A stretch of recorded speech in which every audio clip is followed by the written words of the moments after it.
అప్పుడున్న ప్రభుత్వం ఎవరైతే అప్పుడు విమర్శించినరో మరి ఇప్పుడు ఎఫ్ఐఆర్ పెడితే ఎంతమందికి ఇవ్వగలుగుతాము, ఎంతమంది మీద ఎఫ్ఐఆర్లు ఉంటాయి, ఎంతమంది మీద ఎఫ్ఐఆర్ కాపీలు ఉంటుంది, ఎఫ్ఐఆర్ లేకుండా ఉద్యమాలు చేసి అనేక కష్టాలు పడ్డటువంటి వారి సంగతి ఏంది అనే ప్రశ్నలు వాళ్ళు మనల్ని అడిగినారు. మరి అదే ప్రశ్న ఇవాళ ప్రజల నుంచి మాకు ఎదురవుతూ ఉంది. నా రిక్వెస్ట్ ఏంటంటే అందరూ కూడా అప్లై చేయండి, ఎఫ్ఐఆర్ ఉన్నా లేకున్నా ఉద్యమకారులందరూ కూడా అప్లై చేయండి. మరి ప్రభుత్వం రెస్పాన్స్ ఎట్లా ఉంటుందో కూడా చూడండి. అట్లానే కరెంటు బిల్లుకు సంబంధించి కూడా నేను బలంగా నమ్మేటటువంటి విషయం 200 యూనిట్లకు తక్కువ ఉన్న వాళ్ళు ఎవరు కూడా కరెంటు బిల్లు కట్టకపోతే మంచిదని నేను అనుకుంటా ఉన్నా. ఎట్లాగో ఫ్రీగా ఇస్తామని చెప్పారు కాబట్టి జనవరిలో వచ్చేటటువంటి బిల్లును కట్టకపోతే బాగుంటుంది అనేటటువంటిది సూచన చాలామంది ప్రజల నుంచి మాకు అందుతున్నది. నేను మళ్ళీ తిరిగి అది ప్రజలకు చెప్తా ఉన్నాను. సో ఇట్లా ఒక్కొక్కటి కొంత కన్ఫ్యూజన్ ఉన్నది. ప్రభుత్వం కొన్ని విషయాల్లో క్లారిటీ ఇవ్వాల్సినటువంటి అవసరం ఉన్నది. ఎప్పట్లాగానే బీఆర్ఎస్ పార్టీ కార్యకర్తలు ప్రజలకు ప్రభుత్వానికి మధ్యలో వారధిగా ఉంటూ ప్రజలకు వచ్చేటటువంటి అనుమానాలను, ప్రజలకు వచ్చేటటువంటి ఈ లైన్లలో నిలబడేటటువంటి కష్టాలు మళ్ళీ మొదలైనవి. వాటిలో సౌకర్యవంతంగా ప్రజలు ఉండేటట్టు మన తరఫున ఎంత వీలైతే అంత ప్రజలకు సహాయం చేసేటట్టుగా ప్రయత్నం చేయవలసిందిగా నేను కోరుతా ఉన్నాను. మరొక మాట, ఇప్పుడు వచ్చినటువంటి ప్రభుత్వం పదే పదే మనం చెప్తూ వచ్చింది, కంప్లీట్గా ప్రతి గ్రామంలో కూడా మరి నెట్వర్క్ ఉంది. ఈ సేవలో మీ సేవలో ఆల్రెడీ డేటా మొత్తం ఉంది. కొత్తగా మళ్ళీ డేటా ఎందుకు కలెక్ట్ చేస్తున్నారో అర్థం కానటువంటి పరిస్థితి ఉన్నది. ప్రతి ఒక్క పెండింగ్ అప్లికేషన్ మీ సేవలో ఉన్నది. అంటే ఒక బటన్ కొడితే చాలు మొత్తం డేటా వస్తుంది. అయినప్పటికీ మళ్ళీ ప్రజల్ని ఇంత కష్టపెట్టి అన్ని వివరాలు ఎందుకు తీసుకుంటున్నారు, కేవలం కాలయాపన అన్నది అర్థం కాకుండా ఉంది. సో ఈ ప్రభుత్వానికి చేసేటటువంటి సూచన ఒకటే, రాబోయేటటువంటి సమ్మక్క సారలమ్మ జాతర మీద ప్రత్యేకమైన శ్రద్ధ పెట్టండి, ఎక్కువ బస్సులు వేయండి. మహిళలకు ఉచితంగా ఇస్తామని చెప్తున్నటువంటి బస్సెస్ ఉన్నాయి కాబట్టి మరి పురుషులకు ప్రత్యేకంగా చేస్తారా, ఎట్లా ఏర్పాటు చేస్తారో చేయండి. ఈ జాతరలో మాత్రం ప్రజలు ఇబ్బంది పడకుండా ప్రయత్నం చేయవలసిందిగా కోరుతా ఉన్నాను. Thank you. జై తెలంగాణ. నిన్న కడియం శ్రీహరి గారు విస్తారంగా ప్రెస్ మీట్ పెట్టిండ్రు. సీనియర్ నాయకులు వారు, ఇరిగేషన్ శాఖ మీద అపారమైనటువంటి పట్టున్నటువంటి వ్యక్తి. అన్ని అంశాలు కూడా వారు వివరంగా చెప్పడం జరిగింది. ఒకటి మా పార్టీ స్టాండ్ని, రెండవది ఆల్రెడీ వాళ్ళు ఎంక్వైరీ చేస్తూనే ఉన్నారు కదా, ఎంక్వైరీ చేసిండ్రు.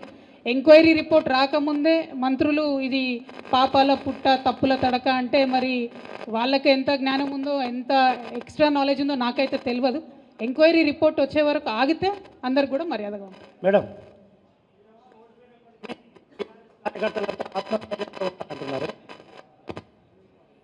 ఓడిపోయినప్పుడు కూడా బీఆర్ఎస్ కార్యకర్తలంతా ఆత్మస్థైర్యంతో ఉండాలని మీరు అంటున్నారు. ఓడిపోయిన పార్టీ ఒక నిర్ణయం తీసుకుంది పోటీ చేయొద్దని. సింగరేణిలో టెక్నికల్గా ఇబ్బంది ఏమొచ్చిందంటే అక్టోబర్లోనే రిజిస్ట్రేషన్ చేసుకుంటారు కాబట్టి పార్టీ సింబల్ వచ్చింది. కాకపోతే పార్టీ అఫీషియల్ స్టాండ్ పోటీ చేయొద్దు అని తీసుకున్నాం. సమయాన్ని సందర్భాన్ని బట్టి నిర్ణయాలు తీసుకుంటారు, అట్లేముండదు. మనం పోటీలో లేమన్న విషయం నేను కూడా బాహాటంగా చెప్పిన. అందుకోసం ఏం చెప్పినా, సింగరేణిలో మేము ఇన్ని పనులు చేసినాం, మీ ఆత్మ ప్రబోధానుసారం ఓటేయండి అని చెప్పినాం. అందుకే ఇవాళ కాంగ్రెస్ పార్టీ కార్మిక వ్యతిరేకమైనటువంటి పార్టీగా ముద్రపడి ఉంది కాబట్టి సిపిఐ పార్టీ, సిపిఎం పార్టీకి అనుబంధంగా ఉండే ఏఐటియుసిని కార్మికులు గెలిపించుకోవడం జరిగింది గుర్తింపు సంఘంగా. సో టీబీజీకేఎస్ నాయకులు ఉన్నటువంటి వాళ్ళు కూడా అక్కడ లోకల్ పరిస్థితులను బట్టి వాళ్ళ యొక్క నిర్ణయం వాళ్ళు తీసుకోవడం జరిగింది. పార్టీ పోటీలో లేదు కాబట్టి అటువంటి రిజల్ట్ వచ్చింది తప్పితే పోటీలో ఉండేదో మేము ఓడిపోయినట్టు చాలా పత్రికలు రాసినాయి. అఫీషియల్గానే చెప్పినాం మేము పార్టీ పోటీ చేసేటటువంటి ఉద్దేశం లేదని. కాబట్టి పోటీలో లేనటువంటి వాళ్ళు ఎట్లా ఓడిపోతారు అన్నది కొద్దిగా మనం కూడా ఆలోచించుకుంటే బెటర్ అని. మేడం అందరు గమనించాలి, గౌరవ ముఖ్యమంత్రి గారైనా గౌరవ మంత్రివర్యులైనా యావత్ ప్రభుత్వం ఎప్పుడైనా సరే వాళ్ళ సెక్యూరిటీ అనేటటువంటిది పోలీస్ వాళ్ళు, ఇంటెలిజెన్స్ వాళ్ళు చూసుకుంటారు. ఎవరు కూడా మాకు ఇన్ని కార్లు కావాలి, ఇంత సెక్యూరిటీ ఉండాలని ప్రజాప్రతినిధులు కోరరు. సెక్యూరిటీ వాళ్ళు, ఇంటెలిజెన్స్ వాళ్ళు చూసి సజెస్ట్ చేస్తారు. అదేవిధంగా సజెస్ట్ చేసినటువంటి వాళ్ళు కాన్వాయ్ని ఎట్లా బిల్డ్ చేయాలి, ఎక్కడ బిల్డ్ చేయాలి అనేటటువంటి అంశాన్ని సీక్రెట్గానే ఉంచుతారు ఎప్పుడైనా కూడా. ఎందుకంటే థ్రెట్ ఉంటుందనే సెక్యూరిటీ ఉంటుంది. సో ఆటోమేటిక్గా ఎక్కడో వాళ్ళు పెట్టి దానికి కావాల్సినటువంటి ఫెసిలిటీస్ అన్నీ కూడా క్రియేట్ చేసినట్టున్నారు. అవసరమైనప్పుడు తెచ్చి వాడతారు. అవన్నీ మనకు కూడా చెప్పరు కదా, సీఎం గారికి కూడా చెప్పకుండా చాలా ఇంటెలిజెన్స్ వాళ్ళు చేసేటివి ఉంటాయి. మరి ఇప్పుడున్నటువంటి సీఎం గారు ఏమైనా ప్రత్యేకంగా కోరుతున్నారేమో నాకు తెలియదు. కానీ గత 10 ఏళ్ళుగా మేము ఎప్పుడు కూడా ఇంత సెక్యూరిటీ ఉండాలి, అంత సెక్యూరిటీ ఉండాలని కోరలేదు. ఇంటెలిజెన్స్ వాళ్ళు, పోలీస్ వాళ్ళు ఇట్లా సెక్యూరిటీ ఇది ఫెసిలిటీ అంటారు, వాళ్ళు చేస్తారు. దానికి తగ్గ బడ్జెట్ వాళ్ళకు ఉంటుంది. దాన్నో పెద్ద అంశం చేసి దాని మీద వెటకారంగా మాట్లాడడం, ఏదో సీక్రెట్గా విజయవాడలో దాచుకున్నాం, అవి ఏడ తయారవుతుందో ఎవరికి తెలియదు, ఏడ దాచి పెడతారో ఎవరికి తెలియదు. ఎగ్జాక్ట్లీ బీపీ ఆడ తయారవుతుంది. అదే అంటున్నారు కదా, మనకి ఏం తెలిసిపాడే. ఆ పోలీసు వాళ్ళు ఇంటెలిజెన్స్ వాళ్ళు చేస్తారు జనరల్గా. దాన్ని పెద్ద ఇష్యూ చేసి అదేదో దాచుకున్నాం అన్నట్టుగా గౌరవ ముఖ్యమంత్రి గారు మాట్లాడడం నిజంగా వారి గౌరవాన్ని తగ్గిస్తుంది తప్పితే ఇంకొక అంశం కాదు. Ultimately protocol of any CM is decided by the security wing and intelligence and the police. There is no role of politicians in that. It was decided like that. It is unfortunate that the current CM thinks so, but it is not the case. But since you have asked me in English, I want to make one thing very clear.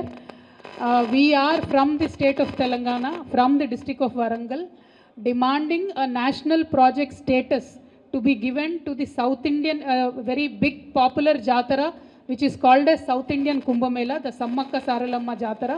This is the highest conglomerate of tribal population of this country. This has to be respected. We earnestly request Honorable Prime Minister Garu to give the status of national festival to this Jatara, this tribal Jatara from Telangana. We have given number of representations to Honorable Prime Minister Garu earlier. So we really wish and pray that he will take it up immediately. Thank you. Jai Telangana.